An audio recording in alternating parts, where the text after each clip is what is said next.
America, Iran और Israel, इनके बीच जो तनाव है उस पे आज हम थोड़ी गहराई से बात करेंगे। हमारे पास जो स्रोत हैं उनमें जैसे यूएसए, ईरान, इजराइल, अ जियोपॉलिटिकल शैडो वॉर के कुछ अंश हैं। वो ये बताते हैं कि ये कोई आमने सामने की लड़ाई नहीं है, कुछ और ही चल रहा है। हाँ, बिल्कुल। ये सीधी लड़ाई नहीं है।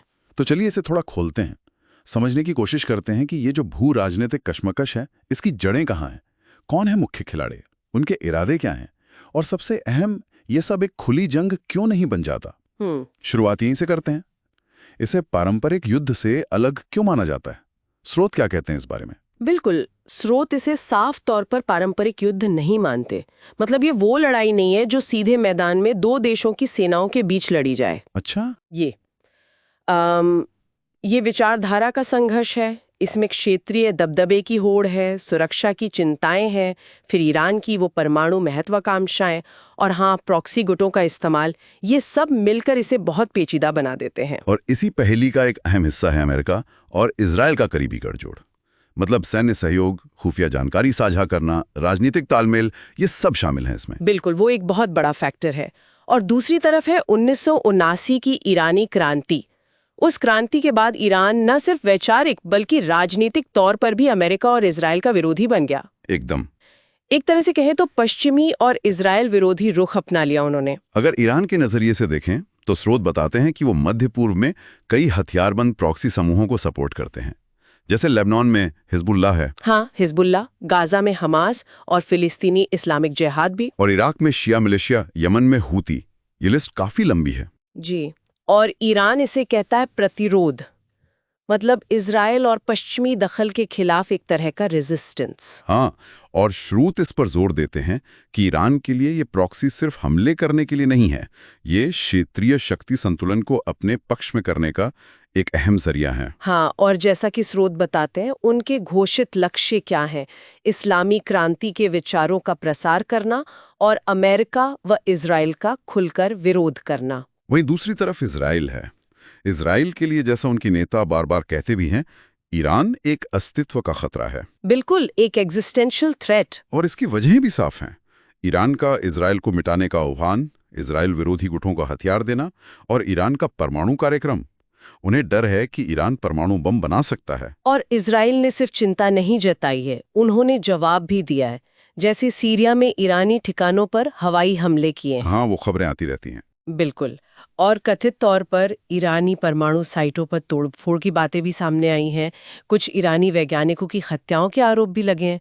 उनका लक्ष्य साफ है, अपनी राष्ट्रीय सुरक्षा पक्की करना और ईरान के परमाणु और प्रॉक्सी खतरों को रोकना। स्रोत ये भी इशारा करते हैं कि इजराइल की ये कार्रवाइयां सिर्फ रक्षात्मक नहीं है, बल्कि ईरान के प्रभाव को सक्रिय रूप से पीछे धकेलने की एक रणनीति का हिस्सा है। हाँ, एक तरह से प्रोएक्टिव डिफेंस कह सकते हैं। अब फिर इस पूरे समीकरण में अमेरिका की भूमिका आती है।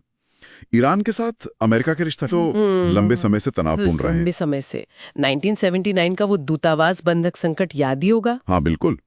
फिर इराक और दूसरी जगहों पर अमेरिकी विरोधी मिलिशिया को ईरान का कथित समर्थन और ईरान का परमाणु कार्यक्रम, जिसे अमेरिका अस्थिरता बढ़ाने वाला मानता है। और कुछ अहम पड़ाव भी याद रखने लायक हैं, जैसे 2015 का वो ईरान परमाणु समझौता, JCPOA जिसे कहते हैं। हाँ, जिसका लक्ष्य ईरान के परमाणु कार्यक्रम को सीमित करना था। बिल्कुल। फिर 2018 में अमेरिका का उससे बाहर निकलना और ईरान पर कड़े प्रतिबंध लगाना।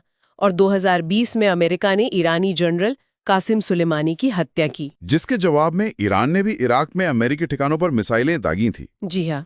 तो अमेरिका के घोषित लक्ष्य क्या है? क्षेत्रीय स्थिरता बनाए रखना, अपने सहयोगियों खासकर इजराइल की सुरक्षा सुनिश्चित करना और ईरान को परमाणु हथियार हासिल करने से रोकना। ये सब सुनकर सवाल उठता है, इतने सारे विस्फोटक तत्व मौजूद हैं, इतना तनाव है, फिर भी एक खुली सीधी जंग क्यों नहीं छिड़ जाती? ये थोड़ा अजीब लगता है ना? हाँ, लेकिन इसकी मुख्य वजह है सीधी लड़ाई की भारी कीमत और उसके नतीजे जो अप्रत्याशित हो सकते हैं। मतलब कोई भी पक्ष एक पूर्ण युद्ध का जोखिम नहीं उठाना चाहता। अच्छा। स्रोत इसे गणना की गई शत्रुता या कैलकुलेटेड हॉस्टिलिटी कहते हैं। मतलब हर पक्ष दूसरे को नुकसान पहुंचाना चाहता है, पर एक विनाशकारी युद्ध छेड़े बिना। तो फिर तरीके क्या अपनाए जाते हैं? तो वो प्रॉक्सी युद्धों का सहारा लेते हैं, जैसा हमने सीरिया, लेबनान और यमन में देखा है। इसके अलावा साइबर हमले होते हैं, खुफिया ऑपरेशन चलते रहते हैं, हत्याएं होती हैं और आर्थिक दबाव यानी प्रतिबंधों का इस्तेमाल होता है। और हाल के वर्षों में मतलब 2024-2025 तक ये तनाव कम तो नहीं हुआ है बल्कि बढ़ा ही है ना? हाँ, बिल्कुल बढ़ा है। ईरान का यूरेनियम संवर्धन बढ़ाना, लेबनान सीमा पर हिजबुल्लाह और इजराइल के बीच लगातार झड़पें होना।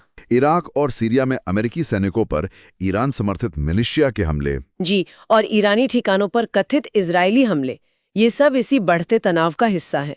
तो ये जो शैडो वॉर है, ये हाल के सालों में और गहरा गया है, ऐसा कह सकते हैं। इसीलिए इसे शैडो वॉर या छद्म युद्ध कहा जाता है, क्योंकि कोई औपचारिक युद्ध की घोषणा नहीं होती। बिल्कुल, क्योंकि ये पर्दे के पीछे लड़ा जा रहा है, खुफिया एजेंसियों के जरिए, प्रॉक्सी गुटों के जरिए, साइबर हमलों के जरिए। ये एक बहुत ही खतरनाक संतुलन साधने जैसा है, जहां एक छोटी सी चूक भी किसी बड़े टकराव का रूप ले सकती है। तो कुल मिलाकर कहें तो हम एक सीधी लड़ाई के बजाय एक जटिल कई परतों वाली शैडो वॉर देख रहे हैं, जिसमें प्रॉक्सी हैं, प्रतिबंध हैं, गुप्त ऑपरेशंस हैं।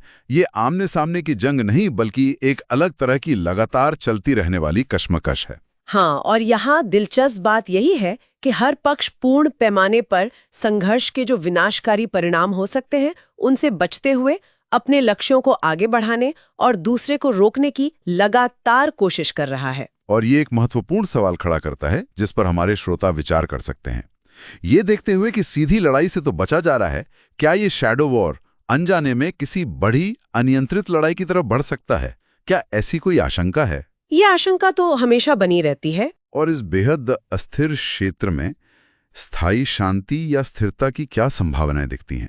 ये सोचने वाली बात है।